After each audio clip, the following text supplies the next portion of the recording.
And a lot of lessons to take away from my journey to a 250 marathon at Vienna. But for those of you that are new to the channel, my name's Christian Hill. I'm the founder of Ready for Anything, a coaching program for high performers, entrepreneurs and execs that want to go all the way. And if you haven't subscribed to the channel and you're already watching my content consistently, what are you doing, man? Please go and do it right now. It takes 2 seconds to do. Hit the button that's about the screen here. And I'm going to be taking this beast on in the 19th of April 2026, so about 13, 14 weeks out. I don't know exactly what that is. Been in the prep since November, going very well. Those previous episodes as well, so if you want to go and catch up on them, they're really, really good. Been working with the videographer, but I want to go into something that I think a lot of people are not talking about, and I feel like a lot of people are falling victim as well, becoming too obsessed with your goals. Now, I'm a big advocate of actually becoming all engulfed in the thing that you're achieving, making it your personality, making it your identity.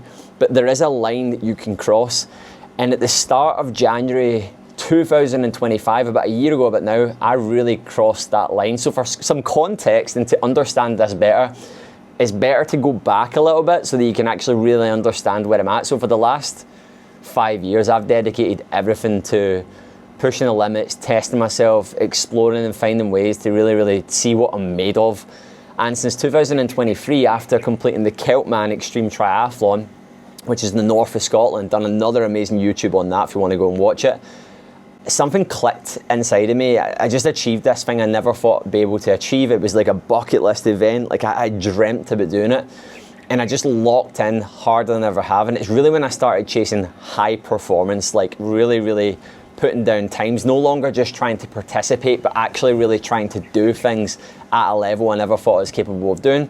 And in the journey of doing that, I got into Hyrox, and myself and Ailey, my fiance, the other half of Ready for Anything, we actually managed to get to World Champs in 2024. And at the tail end of 2024, we also made the big decision to uproot our life and move away, living the digital nomad life as we're doing right now. We're currently in Bali in Indonesia, and it's been an incredible journey. Now, in the process of becoming very locked in and fixated in Hyrox, I gained a completely heightened level of fitness and mindset I've never had before, but I also crushed myself as well. I found myself comparing myself harder than I ever have. I found myself actually building a bit of a toxic relationship with it, and I actually found myself really, really pounding my body beyond what was actually good for it. I was pushing insane amounts of training volume, eating better than I ever have, but also not recovering as well as what I had. And I honestly feel like 2024 was one of the biggest years of my life from like an athletic performance standpoint, an achievement standpoint, everything that I'd done, a long list of things in PBs, distance PBs, speed PBs, making it to World Champs, ultras, all these things, right? But in the process of doing that, I feel like I became someone that became very turbulent. I felt like I was tired a lot of the time, exhausted a lot of the time, very sore a lot of the time. And when we started traveling, I really found it hard to come to terms with the fact that everything wasn't the same all the time. And it wasn't even just from like a business standpoint, stability standpoint, it was more to do with my training. I cared so much about getting the result from my training that I was taking the enjoyment out of everything I was doing. I was stressing about a workout not being good. I was stressing about things not being exact. I was stressed about the change in temperatures. And it actually really, really began to wear me down. But the main point was in January 2025. At the time I was out in Uluwatu. I was out here, then I was in Uluwatu, which is only like 35 kilometers, 40 kilometers away from here, maybe less than that. It takes like 2.5 hours, 3 hours to get there if the traffic's bad. Feels like it's miles away. But yeah, it's an incredibly different place to Canggu. It's very beautiful. Anyway, and I was at Bamboo, and at the time I was running 100 kilometer weeks. I was training about 14 hours a week, pushing business, pushing life, and I wanted to get to World Champs, and like we were locked in for Hyrox in Germany in the March, 1st of March I think it was, or the 2nd of March. And everything, I felt like the wheels were falling off. My joints were sore, my tendons were sore in my legs. And anyway, long story short, I ended up getting a stress fracture, which I didn't realise was a stress fracture at the time. In hindsight, I thought it was tendon issues, but I was running through it. I was normalising the pain. Now, I've done a lot of different things over the years, and I understand my body, but I was like, no, this is just part of it. And I was looking at a lot of other athletes and different people, and everyone was saying they're always sore, they're always achy. And I was just like turbulently pushing through. Anyway, fast forward the clock. The 16th of January, there was a run I was on, and I was getting shooting pains up my legs, and I got to the point where I just could not even walk after it. I couldn't even put weight on it. It was this shooting pain from my leg, and I couldn't run, and I was freaking out at this point, because I was like, we've got this event, we need to qualify. I was just putting this like ridiculous pressure on myself to be somewhere. And yeah, I went to physio. They were like, it's tendon damage. They didn't do any scans of that. They done the best they could with the electrodes. The Bali physio, really good, by the way.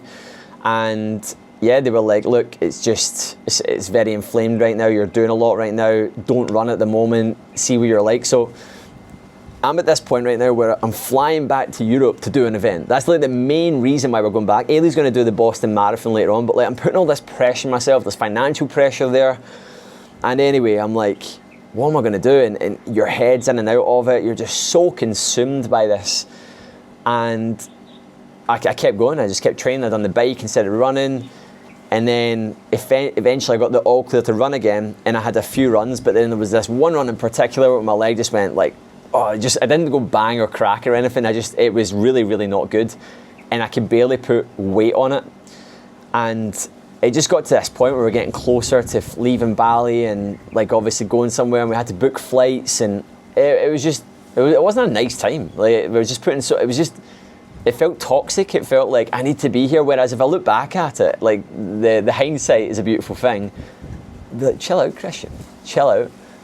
But at that time, I was placing a lot of my identity on it, placing a lot of my self-worth on it, and placing a lot of my credibility to who I was as a coach as well, because you put this pressure on yourself to deliver the goods, and people expect it, guys. They really, really do.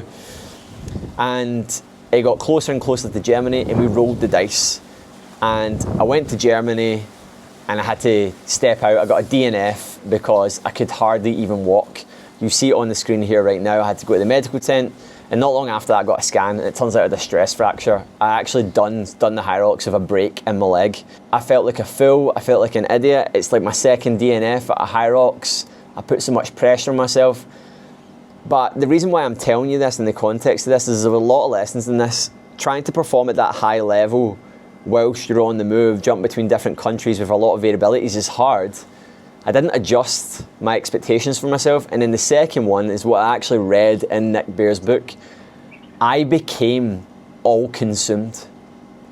And this is it's a place that a lot of people can get to when it comes to their goals. It's where the goal becomes the identity. Now you need to lock in hard on the goal. You need to make that your personality. You need to make that your identity. But when you are all consumed, it starts to actually take away from everything that you're actually trying to achieve. It starts to be driven by a lot of darker energy. I couldn't run. I didn't run for 6 months, which was hard, man. I couldn't compete. And there's a lot of different people that I've been performing with in a similar circuit to me, friends, other coaches that I know, competitors, different people that I was watching just surpass exactly everything that I wanted to achieve, and it was so hard to see. But it really made me go back to the basics, and it made me actually build a much better relationship with myself, get clear on what I actually value and what's actually important to me, which now at the time is really, really hard to accept, but it's a huge part of why I'm feeling so good right now. My mindset now is that I'm just in the moment. And every single session that I do, whether it's a long run, a weight session, a Kenyan hill session, which is absolutely turbulent doing out here, so harsh.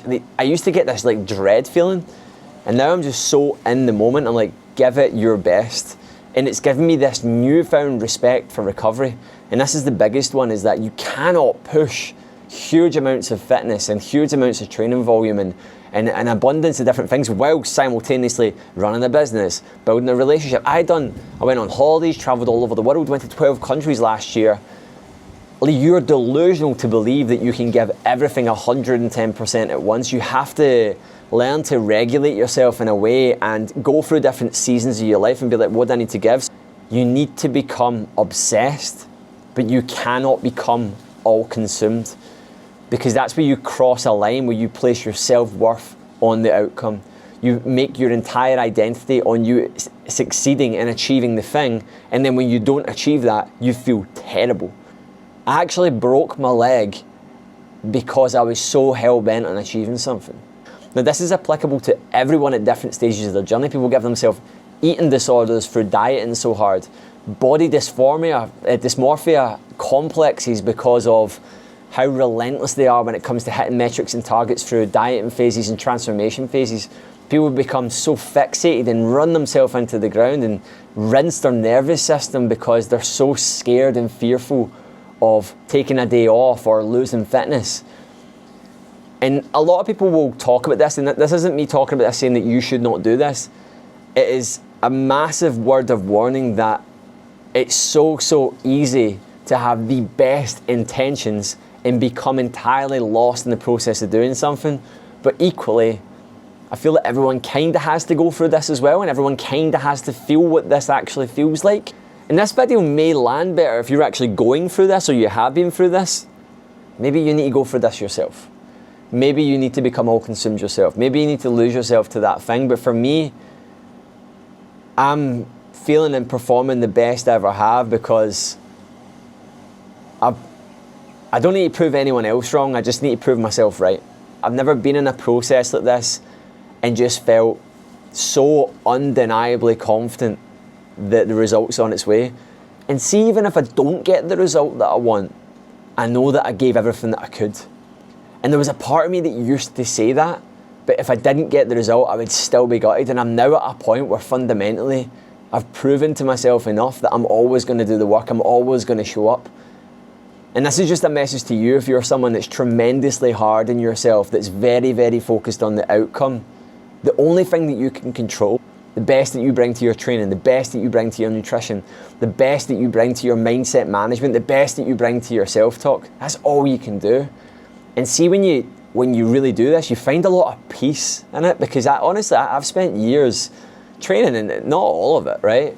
But a big part of it, felt like I should be 10 steps ahead.